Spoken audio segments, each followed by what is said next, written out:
Throw back to the last class. मेरी आपकी मुलाकात लास्ट क्लास में हुई तो मैंने और आपने marginal costing and decision making के दो और डिसीजन पढ़े थे, acceptance of order below normal selling price and make और बाय डिसीजन, यानी प्रोडक्ट मुझे खुद बनाना है या बाहर से खरीदना है। आज जिस डिसीजन के ऊपर हम काम करेंगे उसको कहते हैं what products to produce and in what quantities under the condition of limited resources. यानी एक बिजनेस ये कैसे डिसाइड करेगा कि उसको कौन सा प्रोडक्ट बनाना है, कितनी क्वांटिटी में बनाना है, जबकि दुनिया में रिसोर्सेज आर एक्चुअली लिमिटेड। यानी हर इंसान की, हर बिजनेस की हर ख्वाहिश, हर विश पूरी नहीं हो सकती। यह मसला है because the resources are limited. और with that limited resources businesses कैसे यह फैसला करेंगे कि मुझे कौन सा प्रोडक्ट बनाना है और कितनी क्वांटिटी में बनाना है। ठीक है, आपको पता है पेप्सी है ना, पेप्सी एक ऐसा बिजनेस है जिसके पास बेशुमार प्रोडक्ट्स हैं। यानी पेप्सी है, 7 अप है, माउंटेन ड्यू है, मिरिंडा है, स्टिंग है, and then Diet Pepsi, Diet 7 Up, and then Slice, Aquafina. There is a lot of products जो पेप्सी बनाता है। बट पेप्सी ये फैसला कैसे करता है कि मुझे कौन सा प्रोडक्ट कितनी क्वांटिटी में बनाना है? इसका फैसला is through marginal costing and decision making, what products to produce and in what quantity under the condition of limited resources. यानी दुनिया में जो रिसोर्सेज है ना वो लिमिटेड है। तो अगर पेप्सी इतने सारे प्रोडक्ट बनाते हैं तो उसके अंदर मटेरियल तो लगता है, जो पानी है उसका, जो सोडा है उसकी, वो तो लगता है, और वो लिमिटेड है। पेप्सी दुनिया की सारी सोडा तो नहीं खरीद सकता, और जो पेप्सी की विश हो पेप्सी वो भी नहीं बना सकता, because the resources are limited. तो अगर दुनिया में लिमिटेड रिसोर्सेज हैं लेकिन जो लोगों की वांट्स हैं, जो ख्वाहिशात हैं, वो तो अनलिमिटेड हैं। But since the resources are limited, Pepsi को यह फैसला करना पड़ेगा कि कौन सा प्रोडक्ट बनाना है और कितनी क्वांटिटी में बनाना है। और एक दिन सुबह उठ के पेप्सी ये डिसाइड नहीं करता रैंडमली कि मुझे 100,000 बॉटल्स ऑफ पेप्सी बनानी है, 70,000 बॉटल्स ऑफ मिरिंडा बनानी है, 50,000 बॉटल्स ऑफ माउंटेन ड्यू बनानी है। ऐसा नहीं होता। इसका फैसला रैंडमली नहीं होता। इसका फैसला इज थ्रू मार्जिनल कॉस्टिंग। और दुनिया में जो लिमिटेड रिसोर्स होता है ना, उसको हम स्कैर्स रिसोर्स भी कहते हैं, और वो ही मेरा लिमिटिंग फैक्टर भी होता है।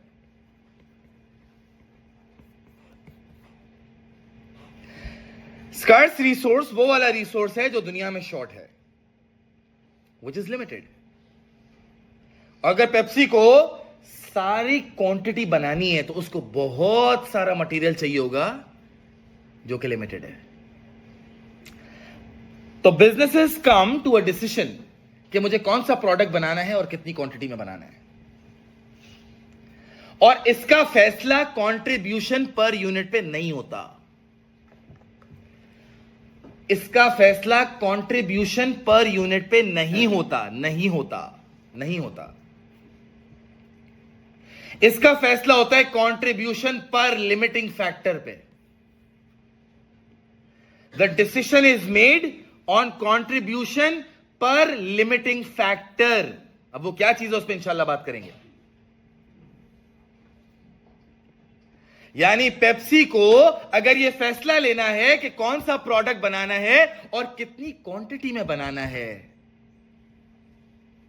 कि मैं पेप्सी बनाऊं, 7 अप बनाऊं, मिरिंडा बनाऊं, ड्यू बनाऊं, स्टिंग बनाऊं, diet Pepsi, diet 7 up, Aquafina, slice, इतने प्रोडक्ट्स है ना, मैं कौन सा प्रोडक्ट कितना बनाऊं? तो मैं कहता हूं देखो, there is a lot of things जिस पे इंसान फोकस कर सकता है ना। एक ऐसा प्रोडक्ट जो बिकता ज्यादा हो, एक ऐसा प्रोडक्ट जिसमें प्रॉफिट भी ज्यादा होता हो, एक ऐसा प्रोडक्ट जो एफिशिएंटली बनता हो, एक ऐसा प्रोडक्ट जो हैसल फ्री बनता हो, जल्दी बन जाता हो, उस पे कम मटेरियल लगता हो, उस पे मटेरियल की वेस्टेज कम होती हो। ये कितने सारे फैक्टर्स कंसिडर करने पड़ते हैं यार इन ऑर्डर कि एक बिजनेस डिसाइड कर सके मुझे कौन सा प्रोडक्ट कितनी क्वांटिटी में बनाना है। इसका decision is based on a lot of factors, right?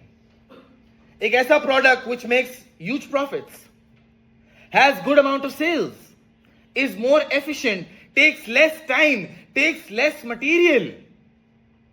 इतने सारे फैक्टर्स को तो मैं कंसिडर नहीं कर सकता एक साथ। मैंने कहा कर सकते हो।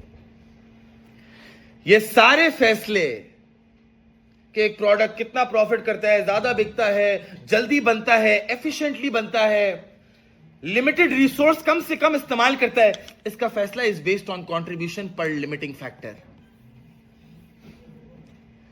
The decision is based on contribution per limiting factor. जो product contribution per limiting factor highest generate करेगा ना, वो प्रोडक्ट सबसे एफिशिएंट होगा, सबसे कम मटेरियल ले रहा होगा, सबसे जल्दी बन रहा होगा, सबसे अच्छा परफॉर्म कर रहा होगा, सबसे एफिशिएंट होगा। सर, ये कंट्रीब्यूशन पर लिमिटिंग फैक्टर क्या होता है? मैंने बोला कंट्रीब्यूशन पर लिमिटिंग फैक्टर का मतलब होता है जब मैं अपने प्रोडक्ट के कंट्रीब्यूशन पर यूनिट को स्कैर्स रिसोर्स यानी लिमिटेड रिसोर्स से डिवाइड करके चेक कर लूं कि अगर मैं उसको लिमिटेड रिसोर्स से डिवाइड भी कर दूंगा ना, फिर भी जो प्रोडक्ट सबसे हाईएस्ट कंट्रीब्यूशन जनरेट करेगा ना, वो सबसे एफिशिएंट होगा, सबसे एफिशिएंटली मटेरियल को यूटिलाइज करेगा, और स्कैर्स रिसोर्स लगने के बाद भी वो सबसे एफिशिएंट होगा। The decision making criteria is not contribution per unit, it's contribution per limiting factor. And contribution per limiting factor का मतलब है मैं अपने contribution per unit को अपना जो scarce resource है उससे डिवाइड कर दूंगा, जो limited resource है उससे डिवाइड कर दूंगा। उसके बाद the product which generates the highest contribution वो सबसे efficient product होगा और वो सबसे ज्यादा बनाया जाएगा। फिर उसके बाद जो नेक्स्ट वाला होगा वो नेक्स्ट नंबर पे बनाया जाएगा, क्योंकि लिमिटेड रिसोर्स होने की वजह से दुनिया के हर बिजनेस की हर ख्वाहिश पूरी नहीं हो सकती। मुझे किसी ना किसी प्रोडक्ट के ऊपर कॉम्प्रोमाइज करना पड़ेगा, सैक्रिफाइस देना पड़ेगा, क्योंकि दुनिया में resources are limited and you have to sacrifice and compromise on one और टू प्रोडक्ट्स। पेप्सी अपनी ख्वाहिश के मुताबिक सारी ड्रिंक्स नहीं बना सकता क्योंकि रिसोर्स लिमिटेड है, तो उसको फैसला तो करना है कि मैं ऐसे प्रोडक्ट्स बना के बेचूं जिसमें मेरा प्रॉफिट मैक्सिमाइज हो सके, और यह फैसला किया जाता है डिसीजन मेकिंग के थ्रू। पेप्सी को खुद भी तो ज्यादा प्रॉफिट करना है ना, विद लिमिटेड रिसोर्सेज उसको ऐसा प्रोडक्ट बना के बेचना है और इतनी क्वांटिटी बना के बेचनी कि वो लिमिटेड रिसोर्स होने के बावजूद मैक्सिमम प्रॉफिट की तरफ जा सके। Even though the resources are limited, but still every business tries to achieve maximum profit, and that maximum profit can be achieved if you follow contribution per limiting factor. That is, आप contribution per unit को अपने scarce resource की quantity से divide कर देते हो, कि scarce resource से divide होने के बावजूद ये कितना contribution generate कर रहा है, और इसमें फिर आपको rankings देनी होती हैं कि कौन सा product पहले बनेगा, कितनी quantity में बनेगा, and so on. जब limited resource का सवाल आता है ना, तो मैं हमेशा ही कहता हूं, मैंने अपने बच्चों के लिए ना 7 स्टेप्स बनाए हैं, and I can tell you these 7 steps will help you achieve maximum profit and is the best way to solve this question. जब आपके सामने लिमिटेड रिसोर्स का सवाल आता है ना, if you go in order of these 7 steps, कभी इंशाल्लाह गलती नहीं होगी. स्टेप नंबर 1, आपको सबसे पहले निकालना होता है contribution per unit.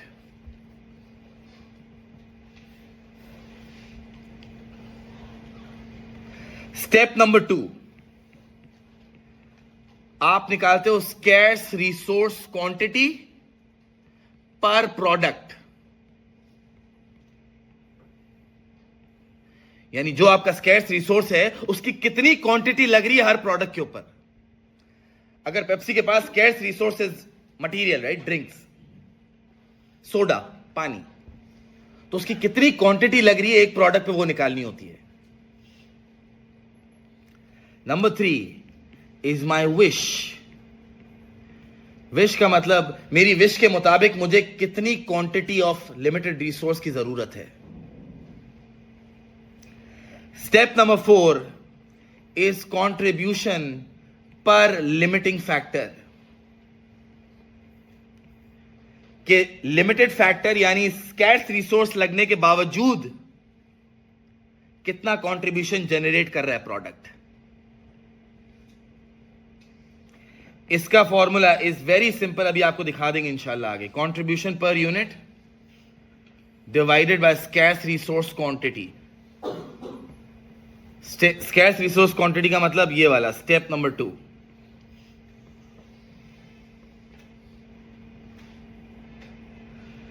And then step number 5 is setting your rankings. आप अपनी रैंकिंग्स को सेट करते हो कि कौन सा प्रोडक्ट किस ऑर्डर में बनेगा और कौन सा सैक्रिफाइस होगा.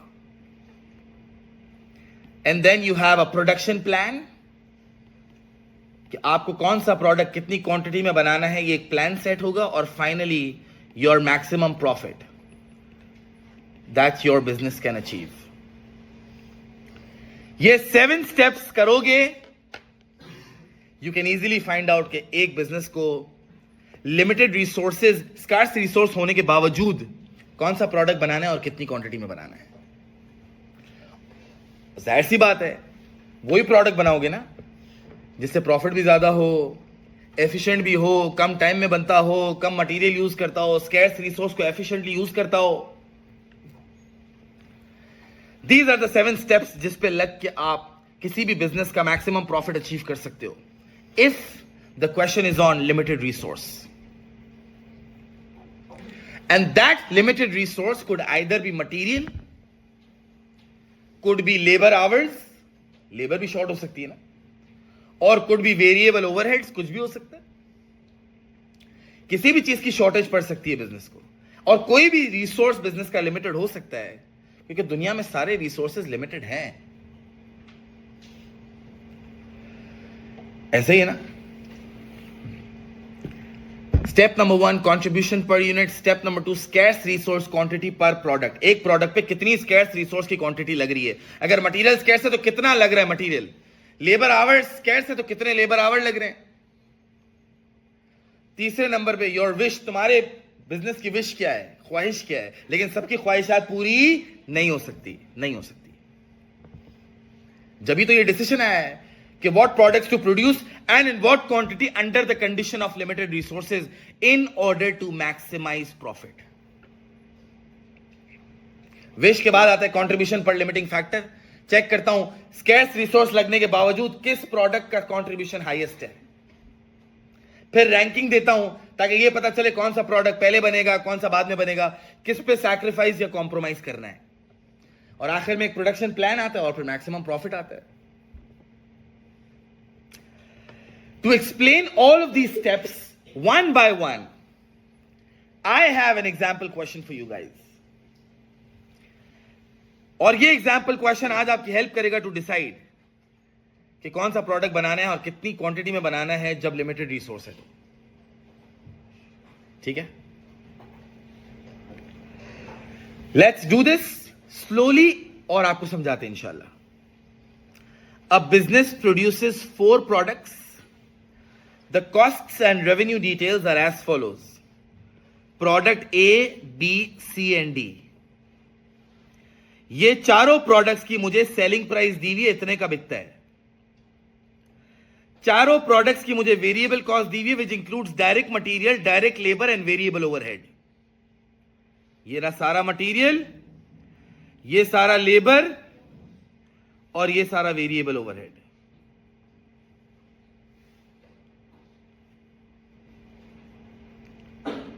ठीक हो गया? Okay. The business plans to produce 1000 units of A, 1200 units of B, 1500 units of C and 900 units of D. ये बिजनेस का प्लान है, इतने यूनिट्स मुझे बनाने। Unfortunately only 18,000 hours of labour is available. ठीक है, लेट्स से क्वेश्चन कहता है only 18,000 hours of labour is available. ठीक है, और क्वेश्चन कह रहा है कि labour our cost $3 per hour. Okay, कि मेरे पास अनफॉर्चुनेटली सिर्फ 18,000 आवर्स ऑफ लेबर अवेलेबल है और each labour our cost $3 per hour. ये क्वेश्चन कह रहा है the fix cost of the business is $15,000 per annum. पूरे साल की फिक्स कॉस्ट दी हुई है। Calculate what products to produce and in what quantity under the condition of limited resources, and also calculate the maximum profit that can be achieved. इस सवाल को गौर से देखो, इसमें लिमिटेड रिसोर्स यानी स्कैर्स रिसोर्स क्या है? Labour hours. मेरे पास लेबर आवर्स शॉर्ट है इस सवाल के अंदर। उसने बोला है unfortunately only 18,000 labour hours are available. अब क्या करूं? मैंने कहा लेट्स डू दिस। मैंने इस कॉम को बताया है कि हमारा step number 1 is always contribution per unit. मेरा स्टेप नंबर 1 हमेशा कंट्रीब्यूशन पर यूनिट है। तो मैंने अपने चारों प्रोडक्ट्स लिखे A, B, C and D, और ये मेरे चारों प्रोडक्ट्स की सेलिंग प्राइस है 45, 50, 53 and 58 minus variable cost. Direct material 20, 25, 25 and 30। ये चारों मेरे डायरेक्ट मटेरियल दिए हुए ये रहे। एंड देन उसके बाद इज माय डायरेक्ट लेबर, और मेरी लेबर दी हुई है 12, 15, 15, 18, 12, 15, 15 एंड 18। फिर उसके बाद आता है मेरा variable overhead 5, 3, 5 and 3। Can I have the contribution पर units please? Selling price minus variable cost is my contribution per unit. ये मेरा कंट्रीब्यूशन पर यूनिट है 8, 7, 8 and 7. Step number 1, contribution per unit.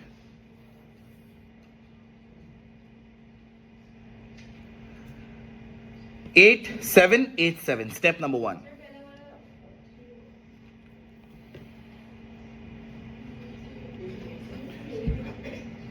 Contribution per unit is 8787. Step number 2, scarce resource quantity per product. अब इसको समझना है। मेरे एक product के ऊपर जो मेरा स्कैर्स रिसोर्स है वो कितना लगता है? आपको पता है ना, इस सवाल के अंदर मेरा जो स्कैर्स रिसोर्स है वो लेबर आवर्स है। तो मुझे ये चेक करना है कि मेरे कितने लेबर आवर एक प्रोडक्ट पे लग रहे हैं। इसका कोई फॉर्मूला है? मैंने कहा है तो नहीं, लेकिन चलो बना देते हैं। अगर लेबर आवर्स शॉर्ट हो तो फॉर्मूला होगा direct labour divided by labour rate per our, या अगर मटेरियल शॉर्ट हो तो फॉर्मूला होगा direct material upon material price पर केजी या पर लीटर, जो भी मटेरियल हो। इससे यह पता चलेगा कि एक प्रोडक्ट के ऊपर कितने लेबर आवर यूज हो रहे हैं। Scarce resource quantity per product, the scarce resource here is labour hours. तो मुझे यह देखना है कि हर प्रोडक्ट पे कितना लेबर आवर लग रहा है, that's it. And that will be through direct labour cost divided by labour rate per our. देखो प्रोडक्ट ए सुकून के साथ, सो मेरी प्रोडक्ट ए पे जो डायरेक्ट लेबर लग रही है वो लग रही है $12,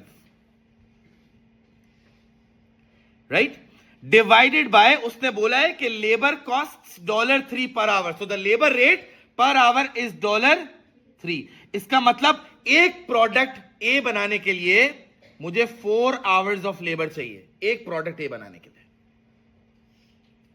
दोबारा देखो, प्रोडक्ट बी $15 की लेबर लग रही है और लेबर का रेट है $3 पर आवर। इसका मतलब 5 आवर्स ऑफ लेबर लग रही है to make product B. Scarce resource is labor hour, right? So I'm just checking how many labor hours are consumed on each product. Product C, the labor rate is $15 total इस product पे और labour का पर hourly rate है $3 per hour. इसका मतलब product सी पे भी 5 आवर्स ऑफ लेबर लग रही है। एंड देन प्रोडक्ट डी पे $18 की लेबर लग रही है, 1 घंटे का रेट इज $3। इसका मतलब एक प्रोडक्ट डी को बनाने के लिए 6 आवर्स ऑफ लेबर लग रही है। 4 hours to make product A, 5 labor hours to make product B, 5 hours to make product C, and 6 hours to make product D. Scarce resource quantity per product, मेरा scarce resource क्या है? Labour hours. उसकी कितनी quantity लग रही है हर product पे? तो भाई इतनी क्वांटिटी लग रही है, 4 घंटे, 5 घंटे, 5 घंटे, 6 घंटे, ये मेरी क्वांटिटी लग रही है on each product. Step number 3 is my wish, मेरी ख्वाहिश क्या है? ये बहुत आसान होता है। Okay, my business plans to produce 1000 units of a. मेरे बिजनेस की ख्वाहिश है कि मैं 1000 यूनिट्स बनाऊं प्रोडक्ट ए के। सही बोला? अगर मेरी बिजनेस की एक ख्वाहिश है कि मैं 1000 यूनिट्स बनाऊं प्रोडक्ट ए के 1000 यूनिट्स, तो एक यूनिट पे कितने लेबर आवर लग रहे हैं हमने अभी निकाला है? 4 आवर्स। इसका मतलब खाली प्रोडक्ट ए को बनाने के लिए मुझे 4000 आवर्स की जरूरत है, just to make product A. And then my business wishes कि मैं प्रोडक्ट बी के 1200 यूनिट्स बनाऊं। 1000 यूनिट्स ऑफ ए था, राइट? 1000 यूनिट्स ऑफ ए था, 1200 यूनिट्स ऑफ बी बनाऊं। मेरे बिजनेस की एक ख्वाहिश है। 1200 यूनिट्स मल्टीप्लाई बाय एक प्रोडक्ट ऑफ बी बनाने के लिए मुझे कितने घंटे चाहिए? 5 आवर्स। इसका मतलब प्रोडक्ट बी मेरी विश के हिसाब से, मेरी ख्वाहिश के हिसाब से बनाने के लिए 6000 आवर्स मुझे चाहिए। मेरी ये विश है कि मैं प्रोडक्ट सी के 1500 यूनिट्स बनाऊं। माय बिजनेस विशेस कि मैं 1500 यूनिट्स बनाऊं ऑफ प्रोडक्ट सी, और इस प्रोडक्ट के ऊपर एक यूनिट को बनाने के लिए 5 आवर्स लगते हैं। That means I need 7500 hours to produce 1500 products of C units. And then D, मेरा बिजनेस ये ख्वाहिश रखता है, विश रखता है कि मैं 900 यूनिट्स बनाऊं ऑफ प्रोडक्ट डी। एक यूनिट को बनाने के लिए 6 आवर्स लगते हैं। That is 5400 hours. मेरी विश ये है कि अगर मेरी ख्वाहिश पूरी हो जाए 1000 units of A, 1200 units of B, 1500 units of C and 900 units of D. लेकिन इस ख्वाहिश को पूरी करने के लिए मुझे टोटल लेबर आवर्स कितने चाहिए बताओ? 19,000,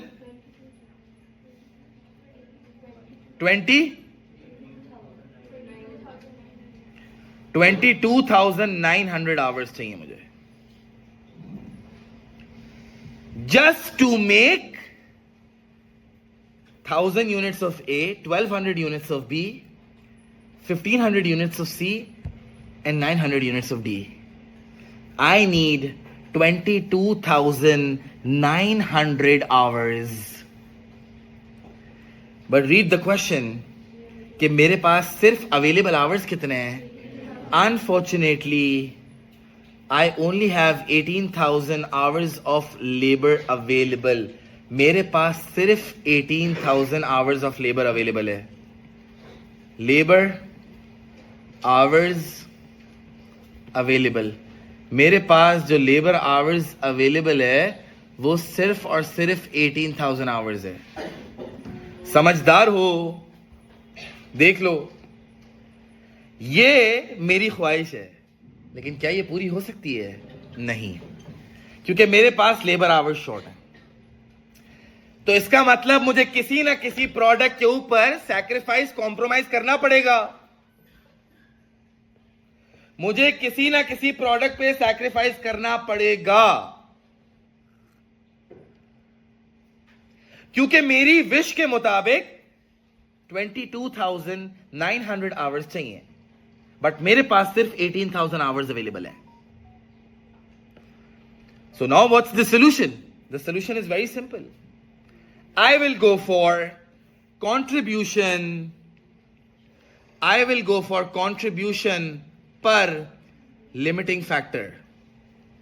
मैं जाऊंगा कंट्रीब्यूशन पर लिमिटिंग फैक्टर के साथ, एंड इसका फॉर्मूला होता है contribution per unit upon scarce resource quantity. कि जो मेरा स्कैर्स रिसोर्स है यानी लेबर आवर, उसकी कितनी क्वांटिटी लग रही है हर प्रोडक्ट पे.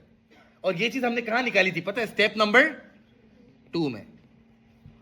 ये चीज हमने स्टेप नंबर 2 में निकाली थी. देखो, product A, B, C and D, और मेरा कंट्रीब्यूशन पर यूनिट भी हम निकाल चुके हैं. देखो, 8787 8787. So my step number 4 is now contribution per limiting factor, which means contribution per unit divided by my scarce resource quantity. जो मैंने क्वांटिटी निकाली है हर प्रोडक्ट की स्टेप नंबर 2 से. स्कैर्स रिसोर्स की कितनी क्वांटिटी लग रही है? देखो, प्रोडक्ट ए कितना स्कैर्स रिसोर्स लग रहा है? 4 घंटे प्रोडक्ट ए पे. Contribution per unit $A divided by 4 hours. What is my contribution per limiting factor? $2. I will now go for product B. Contribution per unit $7 divided by scarce resource quantity. बताओ कितनी quantity लग रही है? 5.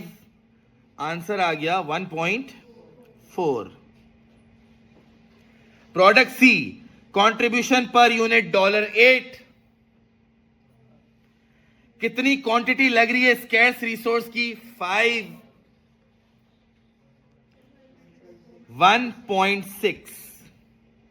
Product D, contribution per unit $7 divided by 6 hours of scarce resource quantity. 1.16. Contribution per limiting factor बताता है कि अगर scarce resource quantity मैंने लगा दी ना, तो भी the product which is generating the highest contribution. आप खुद सोचो ना, कॉमन सेंस. आपने इसको किससे डिवाइड किया है? स्कैर्स रिसोर्स से. उसके बावजूद अगर डिवाइड करने के बाद भी कोई कंट्रीब्यूशन हाईएस्ट है, तो इसका मतलब वो प्रोडक्ट सबसे एफिशिएंट है, वो मोस्ट कंट्रीब्यूशन जनरेट कर रहा है, इवन दो उसके मैंने स्कैर्स रिसोर्स से डिवाइड कर दिया है. देखो, step number 5 very important. Ranking. Ranking मतलब आप रैंक करो. बताओ highest contribution per limiting factor कौन से प्रोडक्ट है? प्रोडक्ट ए. ये प्रोडक्ट सबसे पहले बनेगा, first priority. It's the most efficient product. फिर उसके बाद प्रोडक्ट सी, ये सेकंड नंबर पे बनेगा, सेकंड मोस्ट एफिशिएंट प्रोडक्ट। उसके बाद प्रोडक्ट बी थर्ड नंबर पे बनेगा, थर्ड मोस्ट एफिशिएंट प्रोडक्ट। और आखिर में ऑफ कोर्स सबसे कम वाला इज द लीस्ट एफिशिएंट, जिसको हम रैंकिंग देंगे रैंकिंग नंबर 4। और इस ही प्रोडक्ट के ऊपर मुझे कॉम्प्रोमाइज करना पड़ेगा थोड़ा। जाहिर है आप उसी प्रोडक्ट पे कॉम्प्रोमाइज करोगे ना जो सबसे कम एफिशिएंट है, जो सबसे कम कंट्रीब्यूशन पर स्कैर्स रिसोर्स जनरेट करके दे रहा है। ऐसे ही प्रोडक्ट के ऊपर आप कॉम्प्रोमाइज करोगे ना। This is your step number 5, ranking. You rank the order of your production. The one with the highest contribution per limiting factor is the most efficient, requires less wastage, uses less quantity and is generating efficient returns. वो सबसे पहले बनता है। इसके बाद is step number 6, which is my production plan. I want all focus here on the production plan, okay? So basically, production plan ये बताता है कि मुझे अब कितनी quantity बनानी है, ठीक है? So I have hours available. मेरे पास जो hours available है ना वो है 18,000 hours. Please keep your focus here. I only have 18,000 hours available. अच्छा बताओ सबसे पहले कौन सा प्रोडक्ट बन रहा है? प्रोडक्ट ए। नंबर 1 पे बन रहा है प्रोडक्ट ए। और मेरी ख्वाहिश क्या थी? मुझे ए के कितने यूनिट्स बनाने थे? 1000। पूरे के पूरे बना दो 1000 यूनिट्स। और एक यूनिट के ऊपर कितनी क्वांटिटी लग रही थी? एक यूनिट के ऊपर कितनी क्वांटिटी लग रही है? 4 आवर्स। इसका मतलब प्रोडक्ट ए को बनाने के लिए 4000 घंटे यूटिलाइज हो गए। यूटिलाइज हो गए। ऐसे ही है ना? नाउ नेक्स्ट रैंकिंग, अगली ranking is product C.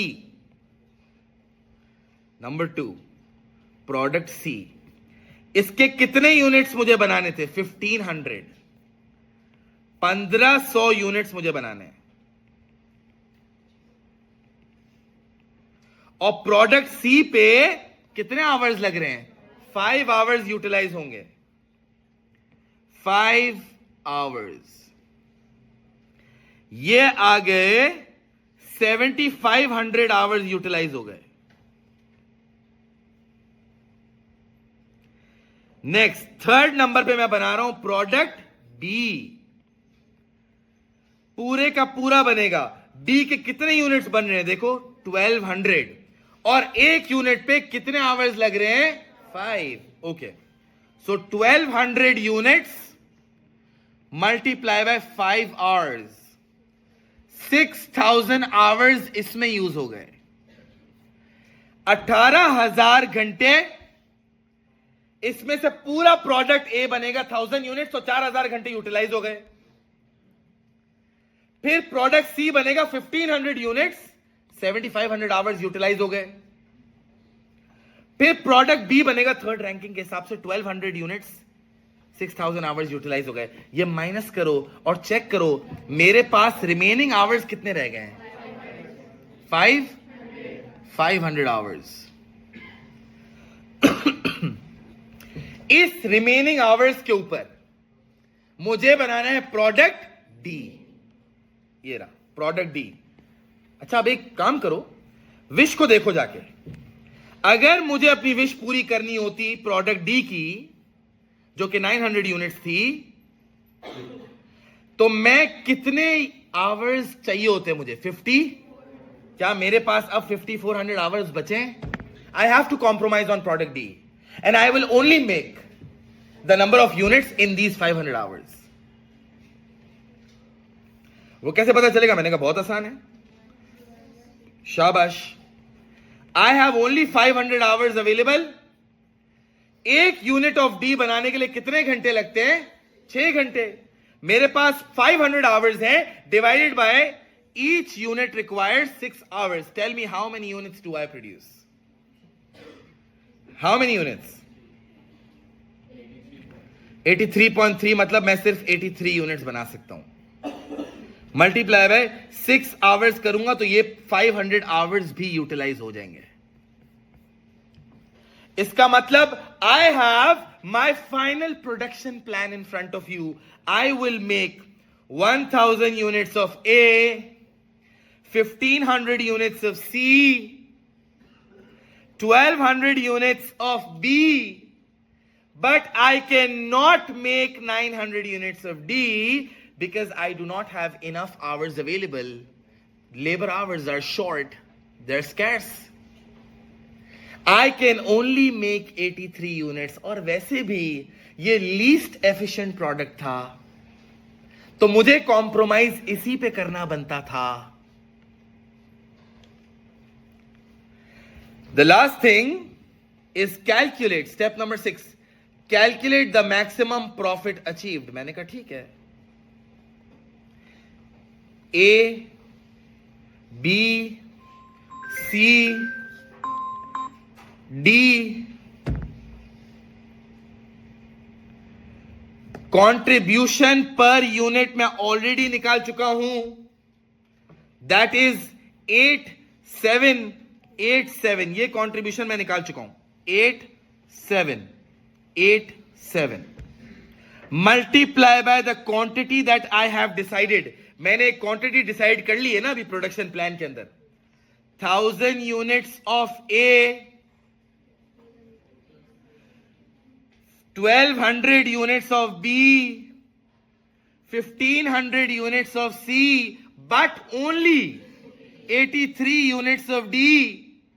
And now, can I have my total contribution, please? क्या मैं अपना total contribution निकाल सकता हूं? 8,000, 8,400, 12,000, and 7 multiplied by 83 is 581. इसके बाद एक कॉलम आता है जिसको हम कहते हैं टोटल. और इन सारे कॉन्ट्रीब्यूशंस को मैं टोटल करके इधर लिखूंगा टोटल कंट्रीब्यूशन में.